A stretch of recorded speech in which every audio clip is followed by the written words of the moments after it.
मेरा नाम साबिर है।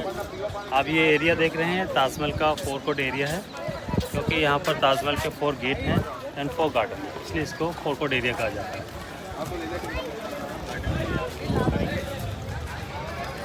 यहाँ पे जो गार्डन है 4 होते हैं, 1 and 2 and 3 and 4 and Taj Mahal के 4 ही गेट हैं। पहला गेट वेस्टर्न गेट, जिस गेट से अभी हमने एंट्रेंस लिया है, और वेस्टर्न गेट को शाहजहां के टाइम पे फतेहपुरी गेट के नाम से भी जाना जाता था, क्योंकि शाहजहां की जो फर्स्ट बेगम थी उनका नाम था फतेहपुरी बेगम। फतेहपुरी बेगम का मकबरा शाहजहां ने वेस्टर्न गेट के आउटसाइड में हुआ, तो दैट टाइम वेस्टर्न गेट को फतेहपुरी गेट के नाम से जाना जाता है। एंड सेकंड गेट देखेंगे सामने south gate, it's called labour gate. हाँ, साउथ गेट है, इस गेट को लेबर गेट के नाम से जाना जाता था शाहजहां के टाइम पे, क्योंकि 20,000 लेबर ने ताजमहल के अंदर वर्क किया था, उसी गेट को यूज़ करते थे एंट्रो एग्जिट के, क्योंकि इसके बैक साइड लेबर कॉलोनी है। और इस गेट का टाइमिंग भी लेबर अकॉर्डिंग है 10 टाइम से आज। इसका टाइमिंग है 8 to 5। सुबह 8 बजे इस गेट को ओपन करते हैं, शाम को 5 o'clock इस गेट को क्लोज करते हैं आज भी। बाकी जो वेस्टर्न और ईस्टर्न गेट हैं सुबह मॉर्निंग में 6 o'clock ओपन होते हैं, शाम को 7:30 बजे सबको बाहर निकालते हैं। लेबर कॉलोनी में घूमना चाहें घूम जाते हैं। लेबर कॉलोनी, अच्छा, लेबर कौन है? वही लोग हैं जो पहले ताजमहल के अंदर 20,000 लेबर ने वर्क किया था, उनकी 7 जनरेशन है, वो आज भी इधर ही रहती है।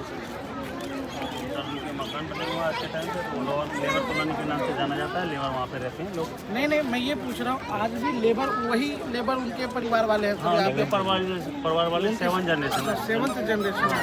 और आज भी यही ये ताजमहल के अंदर जो वर्क किया ना, वही वर्क आज भी करते हैं।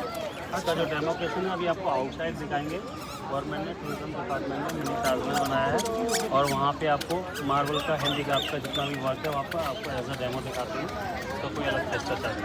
ताजमहल विजिट के बाद आपको सेकंड जो पार्ट है वो आपको दिखाएंगे। तीसरा गेट देखेंगे सामने, ईस्टर्न गेट। ईस्टर्न गेट को शाहजहां के टाइम पे सरहंदी गेट के सामने जूम आउट करके बताइए। जूम आउट वाला गेट है, और शाहजहां के टाइम पे इस गेट को सरहंदी गेट के नाम से जाना जाता था, क्योंकि शाहजहां की जो सेकंड बेगम थी उनका नाम था सरहंदी बेगम। और सरहंदी बेगम का टॉम शाहजहां ने ईस्टर्न गेट के आउटसाइड बनवाया था, जो कि आप यहाँ से देख सकते हैं। आउटसाइड पेड़ के पीछे जो वाइट टॉम देखते हैं बाउंड्रीज के बाद, वहाँ उनकी सेकंड वाइफ था। और दैट टाइम ईस्टर्न गेट को वीआईपी गेट के नाम से जाना जाता है। ताजमहल के अंदर जब भी कोई वीआईपी ताज विजिट के लिए आते हैं, ईस्टर्न गेट से एंटर करते हैं एंड ईस्टर्न गेट से एग्जिट करते हैं। And fourth one, north gate, Taj Mahal का मेन एंट्रेंस है। इस गेट को रॉयल गेट कहा जाता है, शाही दरवाज़ा। इस गेट का जो हाइट है bottom to top 105 feet height है इसका। हाँ, रॉयल गेट का, ये ताजमहल का मेन एंट्रेंस गेट है। और फ्रंट में वाइट मार्बल में ब्लड टर्स में लिखा हुआ देख रहे हैं सामने, ये अरबिक लैंग्वेज में लिखा हुआ है। मुस्लिमों का जो होली बुक होता है ना, कुरान शरीफ, वहाँ से लिया गया आयत होता है। इस आयत को बोलते हैं सूरत अल-फजर। इसका मीन्स होता है वेलकम। ठीक है, वो क्या लिखा हुआ है वहाँ पे? आयत लिखा हुआ है कुरान शरीफ। अच्छा, क्या आयत में क्या लिखा है? आयत में जैसे आप लोगों में जो गीता होती है ना, भगवत, उसमें श्लोक होते हैं। तो उसका श्लोक छोटा होता है, क्या है? बड़ा होता है। मैंने आपको यही तो बताया। ये आयत है ना, इसका नाम तो वो है आपका सूरत अल-फजर। इसका मीन्स है वेलकम, अर्ली मॉर्निंग पे वेलकम बोलते हैं। ओके, ठीक है। अभी वाइट मार्बल के अंदर में आप वर्क देख रहे हैं, फूल पत्ती डिजाइन वगैरह देख रहे हैं। यहाँ से हमें दूर से दिखने में ऐसा लगता है जैसे कोई कलर है, कोई पेंट है। ये कोई कलर नहीं है, कोई पेंट नहीं है, सारे रियल सेमी प्रेशियस स्टोन्स हैं। वाइट मार्बल को आयरन से कट करके अदर स्टोन्स को फिक्स किया गया है। इस वर्क को बोलते हैं इल्ले वर्क, हिंदी में बोलते हैं पच्चेगारी हैंडीक्राफ्ट। ठीक है, ये भी जो वर्क है आगरा में बहुत फेमस है। इसके जो वाइट जो मार्बल है, जिस मार्बल को आप संगे मार्बल कहते हैं, वाइट मार्बल को मकराना मार्बल कहा जाता है। इसको राजस्थान मकराना सिटी से मार्बल जाता है। इस मार्बल का स्पेशलिटी ये है, ये according to light colour change करता है। हाँ, ताजमहल के 3 व्यू होते हैं।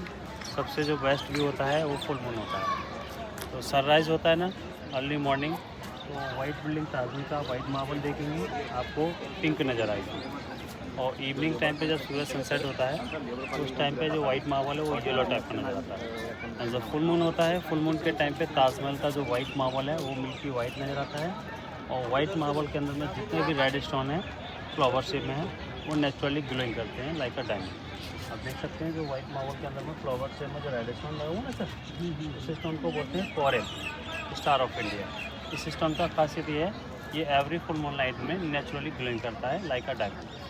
ठीक है, तो इसका व्यू, इसका डेमोक्रेशन अभी आपको आउटसाइड ही दिखाएंगे मिनी ताजमहल के अंदर में स्टोन कैसे शाइनिंग करता है और वाइट मार्बल कलर कैसे चेंज करता है। अभी आप टॉप में मिडिल में देखेंगे, आप वाइट कलर के छोटे छोटे गुम्बद देख रहे हैं सर। हाँ, गुम्बद वो दिख रहा है। काउंट कीजिए सर कितने हैं। 2 3 4 5 6 7 होंगे। 3 9 है, 9 सर मैं आपको बता अच्छा, ये सामने। हाँ, सामने। ओके, सामने में भाई साहब है 2 2 4 2 6 2 8 8 3 11 है। 11 से देखिए, ये जो डोम आप देख रहे हैं 11 फ्रंट में है, 11 बैक में है। अच्छा। ये टोटल 22 होते हैं। ये इस बात का इंडिकेट करते हैं ताजमहल 22 ईयर्स में बनकर कंप्लीट हुआ। ताजमहल को बनने में 22 साल लगे। ताजमहल 1631 में बनना स्टार्ट हुआ था एंड 1653 में ताजमहल बनकर कंप्लीट हुआ। तो ताजमहल को बनने में 22 साल लगे। उस ज़माने में कोई मोबाइल, कोई कैलकुलेटर नहीं हुआ करता था। ताजमहल का जब भी कोई साल पूरा हो जाता था तो उठा करके एक डोम बना के रखा। तो 22 साल हुआ तो 22 डोम। ये जो आप गेट देख रहे हैं, इस गेट को आप बाहर से देखेंगे, अंदर से देखेंगे, आपको बोथ ऑफ साइड सेम नजर आता है। ये सिमेट्रिकल गेट, दोनों एक तरह का है। दोनों साइड सेम नज़र आता है, इसका यही खासियत है। और अंदर में जितने भी आप मॉन्यूमेंट देखेंगे, बिल्डिंग देखेंगे, आपको सेम एंड सिमेट्रिकल नज़र आता है। ठीक है, एंड ये छोटे छोटे रूम्स देख रहे हैं आप चारों साइड। अच्छा, ये साइड रूम्स। नज़र हाँ हाँ, ये विदाउट डोर्स वाले रूम्स हैं, मुगल्स टाइम के बने हुए हैं। मुगल्स टाइम पे जो जितने भी वर्कर थे अपने यूज में लिया करते थे इन रूम्स को। और बिफोर 25 ईयर्स, 25 साल पहले इनमें मीना बाज़ार भी लगाया जाता था। बट वो मीना बाज़ार गवर्नमेंट ने पॉल्यूशन की वजह से बाहर कर दिया, आउट कर दिया, कंटोनमेंट एरिया। वहाँ पे आगरा में आगरा की जितनी भी फेमस चीज़ें वो आपको दिखाई जाती हैं, जैसे कि आउटलेट लेदर फैक्ट्री है। तो ये यूज़ करते थे अपने रहने के लिए? हाँ, अपने यूज़ में लिया करते थे दैट टाइम। और 20 से 25 साल पहले इनमें मीना बाज़ार लगाया था। और वो मीना बाज़ार पॉल्यूशन की वजह से गवर्नमेंट ने आउट कर दिया, बाहर कर। तो मीना बाजार किन लोगों का था? मीना बाज़ार सबसे पहले सर लगता था किले के अंदर में। नहीं, कौन लोग लगाते थे यहाँ पे? जो उनकी दुकानें होती थी सेल आउट करने के लिए, आपकी जो चीज़ें मतलब रेंट पर मिल जाती थी गवर्नमेंट में? पहले मिल जाती थी, अब तो गवर्नमेंट ने बाहर कर दिया। अब अपना अपना शोरूम बने हुए हैं, वहाँ लोग अपना सेल आउट करते हैं। और जो गवर्नमेंट का जो मीना बाज़ार है वो कंटोनमेंट एरिया है, वहाँ पे आपको एज अ डेमो दिखाते हैं।